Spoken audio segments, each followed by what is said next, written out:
Hello everybody, welcome to another video by Liminal Spaces. So, spooky season is continuing, and we are looking at the film Shudder today. Now, this is the 2004 version of the movie from Thailand. It's the original version of the film. There is a remake in America that came out in 2008, which is just not quite as good, to be perfectly honest. It didn't quite hold up. I'll talk more about that after the spoiler section. And they've also remade the film 3 times in India, apparently. I did not know that. This is an excellent ghost movie. And I've talked a little bit in the past about how ghost movies are different than slasher movies, of course. They're more creepy. They're more of a slow build. You're not going to get all of the shocks that you get from watching a slasher film, of course. But Shudder does an incredible job of having a lot of different scares throughout the film. I really believe that the director just took all of his favorite horror films and took all his favorite parts from them and then wrote this brilliant script to put all of these little scares in. It's a truly incredible, scary movie. Chris and I were talking about it and talking about the fact that there's a chance that it might honestly be our favorite scary film of all time. It's obviously very close, you know, between Tell It Two Sisters and Grudge and this and The Ring. Like, everything's sort of all piled together at the top there, you know. It probably depends on which one we've watched the most recently. But, as is true with the other films we've been talking about, this film is very, very difficult to get a copy of and to see. It really, really needs a release in America. That would be great. Beyond DVD, I should say. I think it was released on DVD in America. The reason I say that is because we have this weird bootleg copy. I couldn't find it anywhere, but I went looking through my old stack of burned DVDs, and I found a copy of Shudder on a burned DVD. Right? It's just a blank disc with Shudder written in Sharpie on it. But it is a rip from something. I don't know if we rented it from the library. Sometimes libraries probably used to, well, no. I imagine libraries still have DVDs and Blu-rays and things that you can check out. And at the time, Tartan Extreme was pretty big in America. So there was these tartan discs of Asian horror films. So we might have rented it from there and then just ripped a copy of it, because it has a menu and everything. You know, it's clearly a disc that's been put out by the studio, and I played it in my 4K player. You know, I didn't have to get a DVD player for my computer and play it on the computer. I could play it right on my DVD player, so that's how I was able to see it. But I also watched a reaction video to it by a guy named Rob W. And it was pretty good. If you just put in Shudder reaction video into YouTube, probably 2004, it is hard to find this, like I'm saying. So I would put 2004 after it so you don't get some of the various Indian productions or the 2008 American film. But he does a reaction video to it, which is pretty good. This was about a year ago that he made that. And he says that he rented it on Vudu. I don't really know what Vudu is, but apparently you can rent it there. So I would go there to check it out. It truly is incredible. Absolutely worth seeing. If you like horror movies at all, this is an excellent horror movie. I'm not going to go into cast or director or anything like that, just because we don't know any of the people, and I'll just butcher their names. There's no point. If you are interested in that, of course you can look up the Wikipedia site.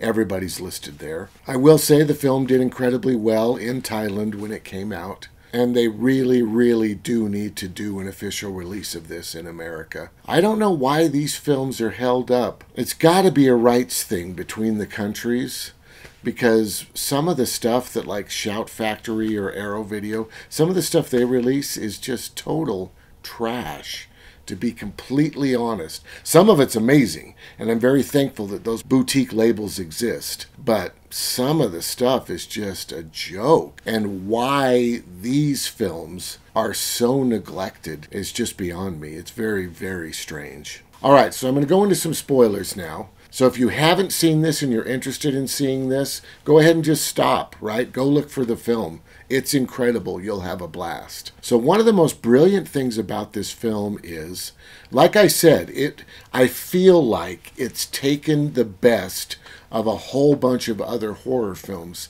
and kind of pulled them together. One big example of this is the film's kind of twist ending. The film opens with a car accident in which somebody gets killed. And the whole time, we as the audience are thinking, oh, the ghost that they're having trouble with is the person they killed at the beginning of this movie. But eventually you slowly realize that the person that they hit in the beginning was the ghost.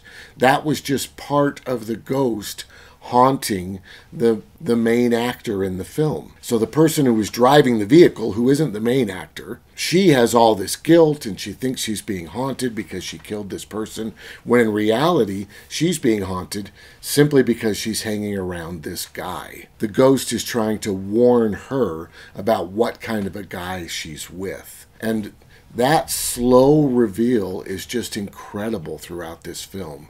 Really, really well done. And I think that's kind of taken from The Ring. And this is a bit of a stretch, but the idea that once you find the ghost's body, and once you give the ghost a proper burial, it should be over. That's the way most ghost stories end. But The Ring does not end that way. It continues, because that is not how you solve the problem. And Shudder doesn't end that way, because that's not how you solve this problem. The way that Shudder is solved is by all of the people who committed this terrible crime dying. And I think that twist really makes this ghost movie stand out. It's incredible. Also, the amount of scares in this film is incredible. And I do have to say, there's a lot of bad horror movies made. Honestly, there's tons of terrible horror films. If you're a true horror fan and you're out combing through everything looking for stuff that you really, really enjoy, I think you kind of know what I mean, right? It's hard to find the perfect movie for yourself, or a list of perfect movies for yourself. So I'm literally the type of person who counts the scares. If I go watch a ghost movie that's supposed to be scary and it has 1 or maybe 2 scares in it, like a scare an hour, I'm not enjoying that. You know what I mean? I don't want to watch a family drama for 2 hours to get scared twice. It's just not worth it. You know what I mean? The family drama can't be that good, honestly. But I have found that I am pretty dang happy with 4. Maybe 3 if they're really, really good, right? A Tale of Two Sisters does not have a lot of scares. Honestly, it does not. But everything is so creepy that having 3 really good scares is kind of enough for that film. I've talked about it in the past on the channel, that I do wish that it had more scares, that the creep paid off a little bit more. But it's really fine the way that it is, because it's such a beautiful, well-made film. But Shudder has like 9. Like, it's incredible. And I'm not just talking about jump scares, you know what I mean? And I don't believe that jump scares are a terrible thing. I think they're a tool, just like anything else. If you use them too often, of course, it's terrible. But if you don't use them enough, if you're just building and building and nothing ever happens, that's terrible too. But Shudder has a few of those. It has a lot of slow building tension, a lot of bizarre things that you don't understand what's even happening. There's this incredible moment where he goes to the doctor because his neck hurts, and the nurse, of course, asks him to step on the scale, and he steps up on the scale and she looks confused. They don't show you the weight. She looks confused for a moment and says, "Get off the scale again." He gets off and she says, "Get back on." And then she looks confused again, and then they cut away with no explanation. And Chris tells this really cool story where Chris, being a writer, of course, was always trying to think up new ideas. And he watched this scene in Shudder, and as the movie went on, he was thinking to himself, wow, I should write a story about a guy who weighs a lot more than he should. Why is that happening? What a unique, interesting thing. I could write a whole story about that. not realizing that that's exactly what Shudder was doing. He weighs more than he should because he's got a person on top of him, right? He's got a ghost that lives on top of him. But that scene was handled so well that when you get to the end and you realize that she's sitting on his shoulders, and they cut back through and they show the x-rays of his neck, and they show him rubbing his neck, and they show him getting on the scale, and the nurse looking confused, you realize he weighs more than he should because he's carrying another person around with him. It's so brilliant. And having that scene be so vague at the time that it's shown is just building up this creep and this weirdness and this what is going on. Another great moment. He's in the dark room working, and Jane walks into the room. His girlfriend walks in.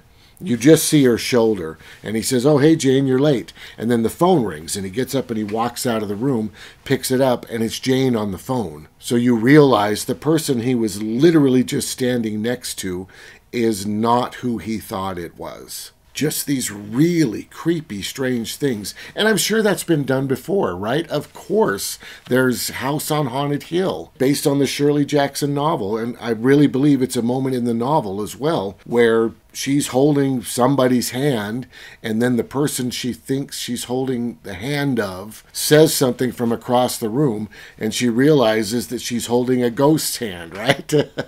None of this is new, but all of these things have been taken from other horror films and just put together so brilliantly. Like, I would swear that's probably the best part of House on Haunted Hill. And that's a brilliant film, of course. I really enjoy that. And I know the book is just staggeringly good. I haven't read it, but the prose, Chris always talks about the prose of Shirley Jackson. And we just talked about it in We Have Always Lived in the Castle, the videos before this, which you can check out, right? I'm sure the book is better. I'm sure it is. But that's not the best part in Shudder. That's one of many great parts in Shudder, which is so excellent. When they find the ghost's body, it turns out the mother has been preserving her daughter's body and refusing to have her cremated. So there's all these formaldehyde bottles in the hallway, and they have to creep in the room, and they touch it, and the body turns around, and of course it's a skeleton, right? It's like right out of Psycho, I swear.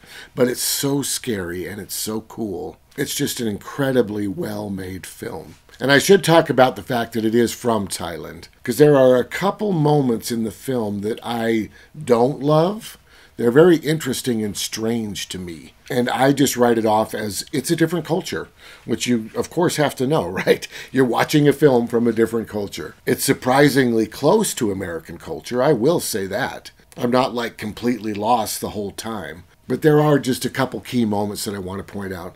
Probably the most subtle of them is there's a part where they go to a shrine, and it must be a shrine for car accident victims. She's like burning a piece of paper, and then she takes a sticker and she puts it on the wall, and then they turn around and there's all these photographs of car accidents. Right? It's got to be some kind of a shrine, I assume. And it's cool to see that kind of stuff. It's cool to see other cultures. I enjoyed that. The film opens with this celebration, this kind of gathering. I think they're at a wedding, I assume. So there's a lot of people talking at once.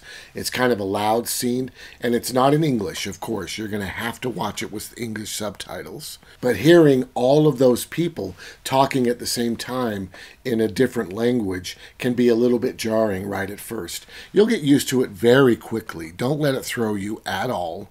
Just read the subtitles, you'll be fine. And you'll get used to the sound of the film very quickly. The sound design is actually really good. It has to be for a horror film, of course. Sound is half of the scare, right? And that brings me to kind of a jump scare in the film. There's a point where he's got a photograph that he's developing, and it's a graduation photo. So there's like 30 faces on the photograph. And in between two of the faces is what kind of looks like a half face. It's like a person with really dark hair has turned their face sideways. So all you see is all this dark hair and this little sliver of their face. It kind of looks like a face, right? But from the side. So he's in the dark room, so they've got this red light on him, and it's developing, so it's kind of hard to see, and he's getting closer and getting closer, and suddenly the face looks at him. It snaps at him, right? And they make this loud BAM sound as it happens. And of course it scares the crap out of him, scares the crap out of all of us, but it's a brilliant jump scare. And jump scares are important in horror movies. You look at something like The Shining, right? You know, they use those cards in The Shining to introduce each kind of section of the film. They're days of the week. They have Tuesday, Wednesday, Thursday. Chris and I were watching The Shining recently for the channel, and they went to the Wednesday card. The Tuesday sequence had ended, and they flashed up the Wednesday card. Well, the sound design in The Shining, of course, is incredible. And they timed that Wednesday card to come up with a loud crashing sound from the orchestra, right? You get this blam, and it says Wednesday. And Chris literally almost jumped over the couch, right? And there's nothing scary about finishing one sequence and moving on to the next sequence. But having that sound, that jump scare at that moment really put a cap on the previous day. Your audience has to know that that kind of stuff can happen. So you've got the creep, and you know that something could happen. It could be loud. It could be shocking. Those kind of scares are essential for a good horror film. And that kind of leads me to the American version of this film. The American version is actually really, really faithful to the original version, but it's just not quite as good. There's these subtle differences. One example of that is that part I was just talking about. In the American film, he's in the dark room, he's developing the picture, he sees the sideways face, he's looking at it, and it slowly turns to look at him. And then it cuts to him looking down at the picture through the chemical, and then the chemical splashes up into his eyes and burns his eyes. And there's nothing wrong with that, right? That's a scary thing to happen. It's a little bit weird that you've got the face turn, and then as if somehow the picture splashes him. It's not terrible. It's just weird that the punch that you got from that jump scare is gone. Maybe they thought the liquid would be the jump scare. I don't know, but there is a true art to being able to get somebody freaked out and then scare them, and then get somebody freaked out and scare them. There's like these arcs that go through. It's the same thing with a comedy. You can't just put your funniest joke first. You can't. You got to get people in the mood. You got to get them worked up, and then you nail them with this excellent joke. But when that happens, they reset. You know, once they're laughing that hard, you need to build them back up again before you hit them again. And that's an art. And I don't feel like the American film was on the same wavelength with that. There's another moment where he's lying in bed and his covers slowly get pulled down, and he kind of freaks out and he looks around. This is happening in the American and in the Thailand film, both. Like I said, it's very faithful to the Thailand film, but the covers get pulled down and they start looking around. And in the Thailand film, she is right at the foot of the bed. You can see like this much of her face, just her eyes. Because of her black hair, all you really see is this part of her face. And she's right at the foot of the bed. In the American film, she's standing like maybe even out on the balcony. Like she's far away. And it's scary to see her, of course, but it's just different. And then she comes in the room, and as she's climbing up on the bed, she's taking her nightgown off, and her back looks all weird. I assume because it's the dead body version of her that's been preserved for the last year or whatever. You know what I mean? Her back looks really bad, right?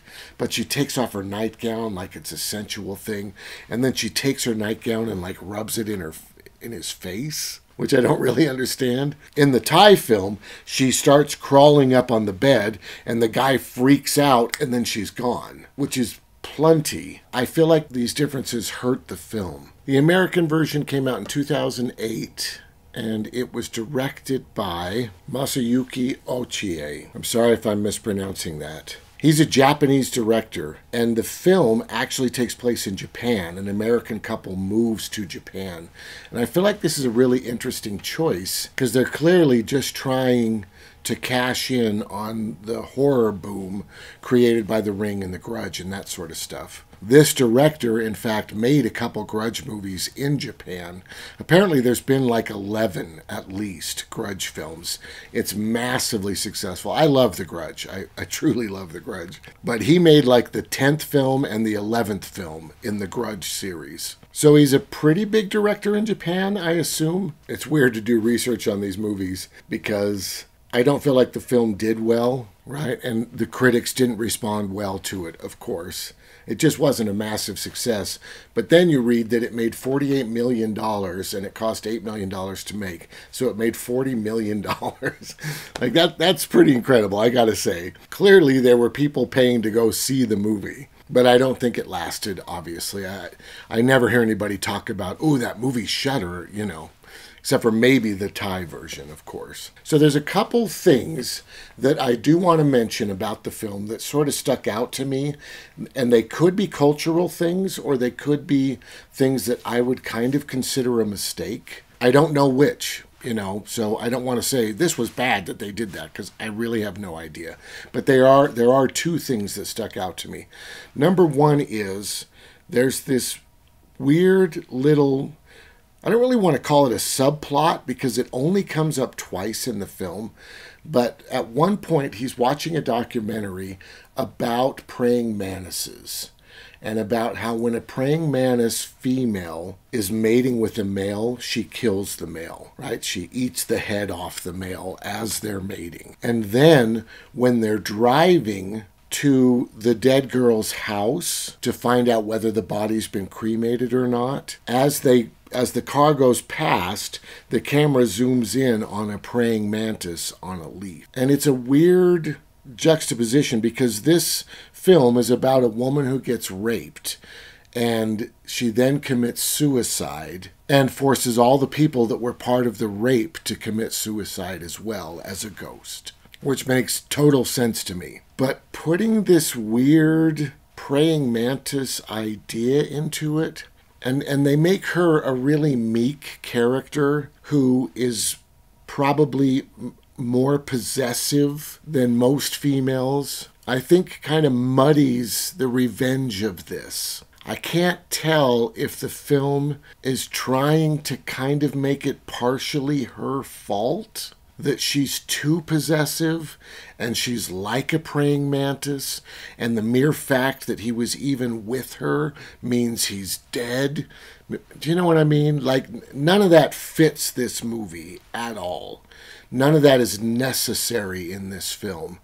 And it's very, very possible that they just put the praying mantis stuff in because it's creepy, because they're trying to creep you out. It may not be as literal as I kind of saw it as being in this film. They really make her kind of crazy in this movie, which I think is too bad. She threatens to cut her wrists because he's going to leave her, and then there's a scene of her with this shard of glass and she's cutting her hand over and over again with the shard of glass, right? They really make her kind of crazy, which is too bad. It's creepy. I will definitely say that it's creepy, and if that's all they were going for, then it's probably fine. But anything that would sort of shift the blame away from the rapists in the movie, I think is a bad choice. You know what I mean? You don't need to do that at all. Everybody can watch that and go, wow, this guy sucks and deserves to be killed by a ghost. It's cool. So that stuck out as a little bit odd to me. The other part is there's a joke in this movie. And I know, I feel like, I shouldn't say I know because I have no idea, but I feel like this director was taking things from all kinds of different movies. And there's a moment where they're traveling, once again, they're traveling to the dead person's home to make sure the body has been cremated. And they stop at a gas station because he has to use the bathroom. And he goes in the bathroom, sits down on the toilet, and then somebody else walks in the bathroom. And he gets scared, and we get scared because we don't know if it's the ghost that's in the bathroom. And then he realizes, he relaxes, and he realizes he's out of toilet paper. And the person who came in the bathroom went in the stall next to him. So he knocks on the wall and he says, "Hey, do you have any toilet paper?" And the person in the next stall hands some toilet paper under the stall there, but the person has long fingernails. So you realize it's a female. And this really freaks him out, right? And he gets up. I don't know if he takes the toilet paper and wipes. I don't know. This whole part is very weird, right? He gets up and he leaves his stall and he goes to the other stall and he kicks the door open, right? And there is, I guess, a transvestite in the other stall. And I don't know if it's a famous person that the whole audience would recognize, but it's this weird joke. And he says, "I'm so sorry," and he runs, right? We all thought it was the ghost, but it wasn't the ghost. It was just really confusing. They don't make fun of transvestites, I don't believe, in any way. It seems okay, but it's really weird, right? So I got to point that out. It's very weird. And like I said, it could be a cultural thing. I feel like that scene is not in the American version of the film, simply because putting a joke in the middle like that, putting such a strange thing, and it really is played as a joke. Like they make a fart noise, I think, when the door is kicked open. There's a weird line. It's a joke. It honestly really is a joke put in the middle of this movie. And I feel like putting a joke in at a tense moment like that kind of hurts the whole thing. So those are just the two strange things that I wanted to point out about the film. It really is excellent. It's a truly great ghost movie. All right, well, thank you so much for watching. I hope you enjoyed this. If you did, please hit the like button and make sure to subscribe because we have a whole bunch of videos like this. And have a great day.